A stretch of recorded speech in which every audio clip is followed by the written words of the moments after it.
बिहार में आज दूसरे चरण के चुनाव प्रचार का आखिरी दिन है। ऐसे में सारी पार्टियों ने रैलियों में अपनी ताकत झोंक दी है।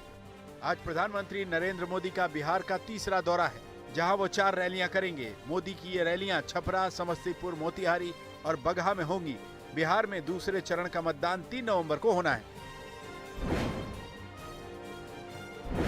बीजेपी के स्टार प्रचारक लगातार बिहार में रैलियां कर रहे हैं। जेपी नड्डा ने कल पटना में एक सभा में विरोधियों पर निशाना साधा। नड्डा ने पुलवामा का जिक्र करते हुए कांग्रेस पर मोदी विरोध के चक्कर में देश का विरोध करने का आरोप लगाया। तो राजनाथ की रैली में राजनाथ ने चीन को लेकर कांग्रेस पर हमला किया। राजनाथ का कहना था कि अगर वो चीन की सच्चाई बता देंगे तो कांग्रेस किसी को मुंह दिखाने लायक नहीं होगी।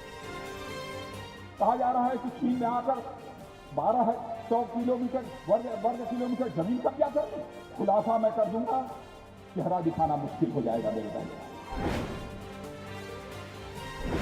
बीजेपी के आरोपों के बीच कांग्रेस ने पलटवार किया है। बिहार में चुनावी सभा के दौरान कांग्रेस महासचिव रणदीप सुरजेवाला ने पाकिस्तान को लेकर बीजेपी पर निशाना साधा। सुरजेवाला ने कहा, बीजेपी को जब हार नजर आने लगती है तो वो पाकिस्तान की शरण में पहुंच जाती है। पीएम मोदी के बिहार दौरे से पहले एक बार फिर तेजस्वी यादव ने पीएम मोदी पर हमला किया। मोतिहारी की रैली में तेजस्वी ने चीनी मिल के सरकार के वादे का जिक्र किया। कहा, आखिर चीनी मिल की चाय पीने वाले पीएम के वादे का क्या हुआ। वहीं तेजस्वी ने नीतीश और सुशील मोदी पर भी जमकर हमले किए। मोतिहारी में तेजस्वी यादव की रैली में भारी भीड़ के बाद अफरा तफरी मच गई। लोग तेजस्वी से मिलने के लिए टूट पड़े। इसके बाद हालात बिगड़ गए। भगदड़ देख आरजेडी कार्यकर्ताओं के पसीने छूट गए। वहीं कड़ी मशक्कत के बाद सुरक्षाकर्मी तेजस्वी को मंच तक पहुंचाने में कामयाब हुए।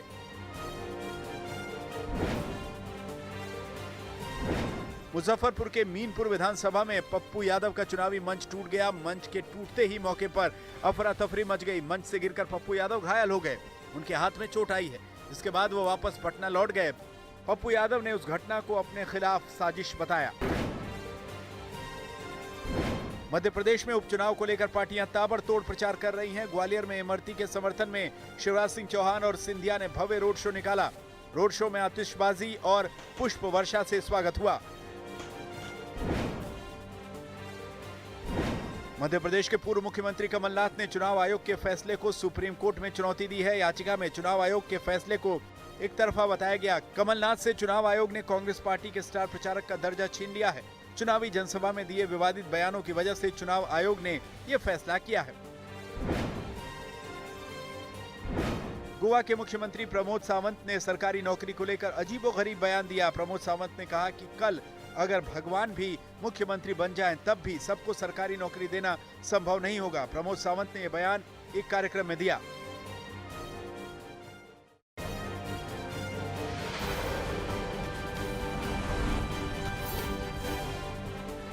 उत्तर प्रदेश में लव जिहाद के खिलाफ कानून लाने की तैयारी है।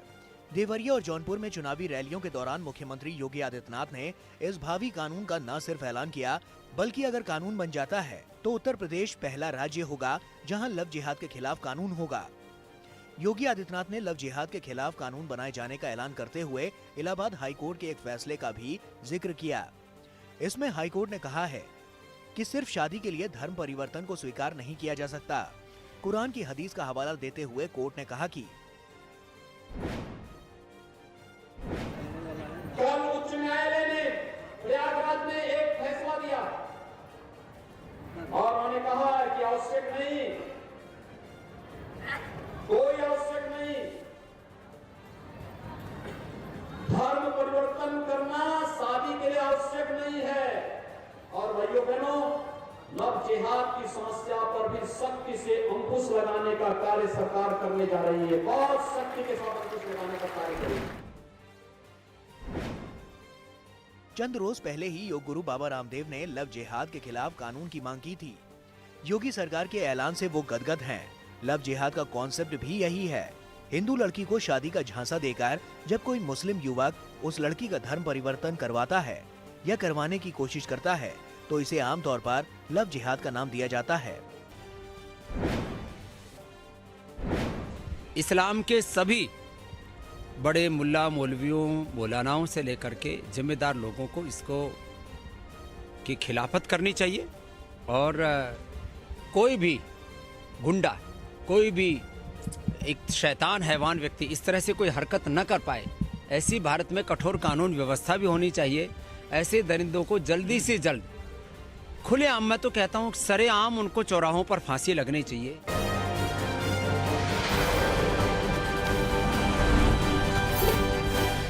दिल्ली में कोरोना संक्रमण तेजी से बना हुआ है। 24 घंटे में राजधानी में फिर से 5000 से ज्यादा नए मामले दर्ज हुए हैं, जबकि 41 मरीजों ने दम तोड़ दिया।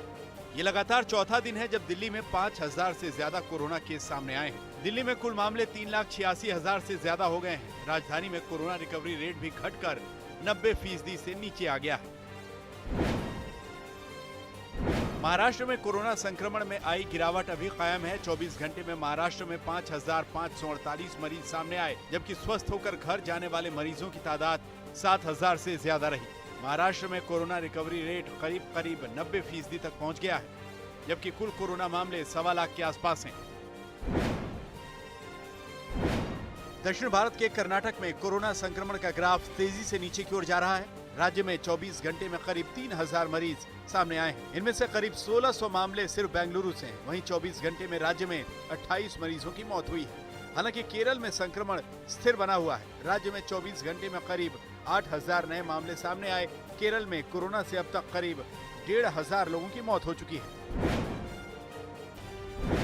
बिहार में बीजेपी के चुनावी घोषणा पत्र में मुफ्त कोरोना वैक्सीन के वादे को चुनाव आयोग ने क्लीन चिट दे दी है। एक आरटीआई कार्यकर्ता ने बीजेपी के घोषणा पत्र को लेकर आयोग में शिकायत की थी। चुनाव आयोग ने अपनी जांच में इसे आदर्श चुनाव आचार संहिता का उल्लंघन नहीं माना है। चुनावी माहौल में बिहार में कोरोना नियमों की जमकर अनदेखी की जा रही है। बेगूसराय में ज्यादातर लोग बिना मास्क के सड़कों पर निकल रहे हैं। आरा में भी शहर बाजार में यही आलम है। लोग सोशल डिस्टेंसिंग और मास्क के नियमों को लेकर लापरवाह दिखे। छपरा में भी बाजारों में उमड़ रही भीड़ कोरोना के डर से बेपरवाह दिख रही है। वहीं कई चुनावी सभाओं में भी जुटने वाली भीड़ में कई लोग बिना मास्क के पहुंच रहे हैं। आंध्र प्रदेश सरकार ने 2 नवंबर से स्कूल खोलने का फैसला किया है। 2 तारीख से 9वीं से लेकर 12वीं तक के स्कूल खोले जाएंगे। स्कूलों का वक्त आधा कर दिया गया है और कक्षाएं एक दिन छोड़कर लगेंगी। वहीं 6ठी से 8वीं तक के स्कूल इसी तर्ज पर 23 नवंबर से और 1ली से लेकर 5वीं तक के स्कूल 14 दिसंबर से शुरू होंगे। असम सरकार ने यात्रियों के लिए कोरोना गाइडलाइन में कुछ बदलाव किए हैं। अब असम से बाहर जाकर 24 घंटे में वापस लौटने वाले किसी भी शख्स को कोरोना टेस्ट करवाना जरूरी नहीं होगा। साथ ही असम पहुंचने वाले किसी भी शख्स की 72 घंटे पहले कोरोना नेगेटिव रिपोर्ट आई है तो उसे टेस्ट करवाने की जरूरत नहीं होगी। ये नियम ट्रेन और हवाई यात्रा दोनों पर लागू है। फ्रांस में आतंकी हमलों को लेकर जाने माने शायर मुनव्वर राणा के बयान पर विवाद खड़ा हो गया है। राणा के बयान को आतंक के बचाव में दलील माना जा रहा है। मुनव्वर राणा ने कहा कि पैगंबर का कार्टून बनाकर लोगों को उकसाया जा रहा है और कुछ लोग उन्माद के चलते कत्ल करने को मजबूर हो रहे हैं। आप सिर्फ मुसलमानों को चिढ़ाने के लिए मोहम्मद साहब का कार्टून बना रहे हैं तो आप क्यों बनाएंगे? किसी को इतना मजबूर न करो कि उसके अंदर का भेड़िया जाग जाए। मुनव्वर राणा के बयान पर यूपी के मंत्री मोहसिन रजा जमकर बरसे। मोहसिन ने राणा को आतंकी बहरूपिया करार दे दिया है और आरोप लगाया कि कांग्रेस और समाजवादी पार्टी की शह पर मुनव्वर राणा आतंक की वकालत कर रहे हैं।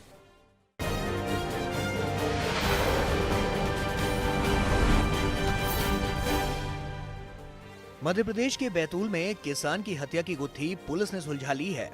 इस मामले में 3 आरोपियों को गिरफ्तार कर लिया गया है। इसमें पिता और उसके 2 बेटे शामिल हैं। जमीन और कुएं के विवाद पर रिश्तेदारों ने ही वारदात को अंजाम दिया था।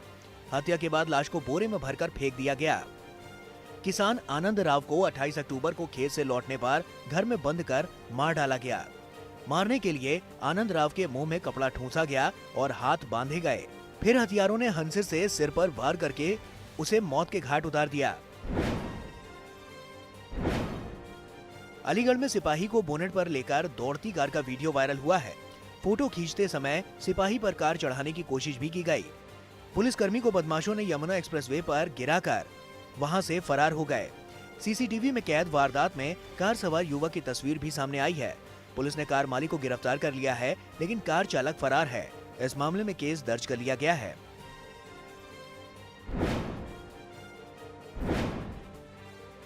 गोहाना के किशनगढ़ में 20 साल की युवती का शव मिलने से सनसनी फैल गई। मृतक लड़की के परिवार वालों ने एक युवक पर रेप और हत्या का आरोप लगाया। परिजनों ने चेतावनी दी कि अगर उन्हें 24 घंटे में न्याय नहीं मिला तो सड़क जाम करेंगे।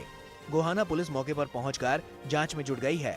29 अक्टूबर को युवती दोपहर 2 बजे घर से निकली थी, लेकिन वो घर वापस नहीं लौटी। छत्तीसगढ़ के बालोद में दिल दहला देने वाली घटना सामने आई है। पुलिसकर्मी पर एक 1.5 साल की बच्ची के शरीर पर सिगरेट से दागने का आरोप लगा है। बच्ची की मां की शिकायत पर थाने में केस दर्ज कर लिया गया है। आरोपी को पुलिस ने भिलाई से गिरफ्तार किया है। आगरा में बेखौफ बदमाशों ने एक महिला की हत्या कर दी। वारदात को दिन दहाड़े अंजाम दिया गया। थाने से 1 किलोमीटर की दूरी पर बदमाशों ने हत्या की।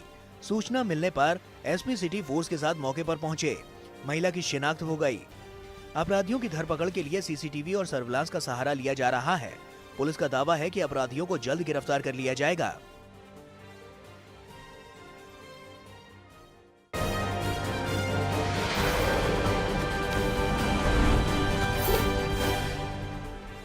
गाजियाबाद के लोनी थाना क्षेत्र में एक युवक की हत्या की गुत्थी सुलझ गई है। पुलिस ने इस मामले में युवक के 3 साथियों को गिरफ्तार कर लिया है। चोरी के जेवरात में हेराफेरी को लेकर युवक को मार डाला गया था। मृतक के गिरफ्तार किए गए साथियों ने पूछताछ के दौरान अपना जुर्म कबूल कर लिया। युवक की लाश 29 अक्टूबर को लावारिस हालत में मिली थी।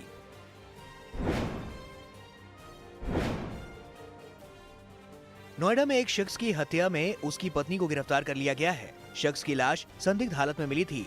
लाश को कब्जे में लेकर पुलिस ने पोस्टमार्टम कराया, जिसमें ये पता चला कि गला दबाकर उसकी हत्या की गई।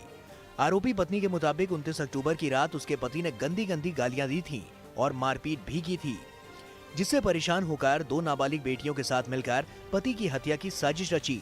पुलिस ने दोनों बच्चियों को बाल सुधार गृह में भेज दिया है।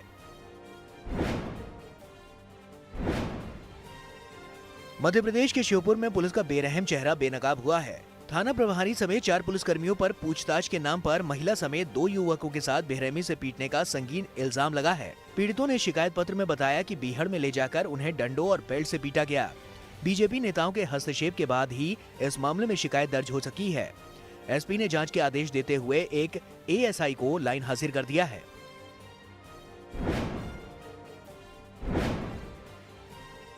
मुरादाबाद में पिता पुत्री की निर्मम हत्या का मामला सामने आया है। एक बंद मकान में धारदार हथियार से वारदात को अंजाम देने के बाद अज्ञात हत्यारे फरार हो गए।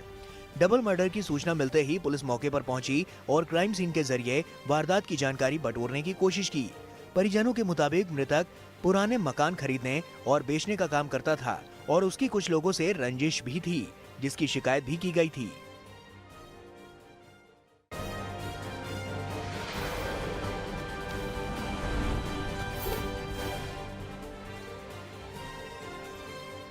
ग्रीस और टर्की में आए जबरदस्त भूकंप में अब तक 22 लोगों की जान चली गई है। टर्की के तट और ग्रीस के सामोस प्रायद्वीप के बीच एजियन सागर में यह भूकंप आया। रिक्टर स्केल पर इसकी तीव्रता 7 मापी गई है। टर्की में 800 से ज्यादा लोग घायल भी हुए हैं। फ्रांसीसी राष्ट्रपति के खिलाफ यूरोपीय देशों में भी प्रदर्शन शुरू हो गए हैं। इटली की राजधानी रोम में 300 से ज्यादा लोगों ने राष्ट्रपति इमैनुअल मैक्रों के खिलाफ प्रदर्शन किया। सड़कों पर उतरे लोगों ने राष्ट्रपति मैक्रों पर इस्लाम को अपमानित करने का आरोप लगाया। पाकिस्तान में फ्रांसीसी राष्ट्रपति के खिलाफ भारी विरोध प्रदर्शन हुआ। कराची से लेकर लाहौर तक की सड़कों पर हजारों लोग उतर आए और राष्ट्रपति मैक्रों के खिलाफ प्रदर्शन किया। इस्लामाबाद में प्रदर्शन कर रहे कुछ लोगों ने फ्रांस के दूतावास में भी घुसने की कोशिश की, जिसके बाद जमकर हिंसा हुई। लेबनान में भी फ्रांस के राष्ट्रपति के खिलाफ भारी विरोध प्रदर्शन हुआ। राजधानी बेरूत की सड़कों पर उतरे सैकड़ों प्रदर्शनकारियों ने फ्रांसीसी दूतावास को घेर कर धावा बोल दिया। हालांकि समय रहते पुलिस ने प्रदर्शनकारियों पर काबू पा लिया। यूरोप के अंतिम तानाशाह कहे जाने वाले बेलारूस के राष्ट्रपति ने प्रदर्शनकारियों के खिलाफ सख्त कार्रवाई के आदेश दिए हैं। अलेक्जेंडर लुकाशेंको ने कहा कि अब प्रदर्शनकारियों की गिरफ्तारी नहीं होगी, बल्कि सड़कों पर ही सजा दी जाएगी। अर्जेंटीना की राजधानी ब्यूनोस आयर्स में सरकार के खिलाफ बड़ा प्रदर्शन हुआ। सड़कों पर उतरे सैकड़ों लोगों ने बेघर हुए 600 परिवारों को स्थायी घर देने की मांग की। शुक्रवार को ब्यूनोस आयर्स में प्रशासन ने सरकारी जमीन पर बने अवैध झोपड़ियों को उखाड़ फेंका था। अमेरिका के फिलाडेल्फिया में हिंसक विरोध प्रदर्शन के बीच नेशनल गार्ड की तैनाती की गई है। एक अश्वेत शख्स के पुलिस के हाथों मारे जाने के बाद यहां बवाल थमने का नाम नहीं ले रहा। लैटिन अमेरिकी देश पेरू में कोरोना महामारी की दोबारा वापसी हुई है। पिछले एक हफ्ते में यहां हर दिन 10,000 से ज्यादा लोग कोरोना की चपेट में आ रहे हैं। कोरोना संक्रमण को रोकने के लिए सरकार ने दोबारा प्रतिबंधों को बहाल कर दिया। विश्व स्वास्थ्य संगठन के कामकाज की समीक्षा को लेकर यूरोपीय यूनियन की बैठक हुई है। इस बैठक के बाद जारी बयान में कहा गया है कि महामारी की जांच के लिए WHO के पास ज्यादा शक्तियां होनी चाहिए। अंतर्राष्ट्रीय मुद्रा कोष का कहना है कि वो संकट में घिरे देशों को आसान शर्तों पर ऋण देगा। साथ ही IMF प्रमुख ने कहा, कोरोना महामारी की शुरुआत से लेकर अब तक 81 देशों को वित्तीय मदद मुहैया कराई गई है। नमस्कार, मैं हूं अंजना ओम कश्यप। हमें उम्मीद है ये वीडियो आपको पसंद आया होगा। लेटेस्ट खबरों के लिए यूं ही देखते रहिए आज तक, और इस वीडियो के पसंद आने पर लाइक, शेयर एंड सब्सक्राइब करना ना भूलें।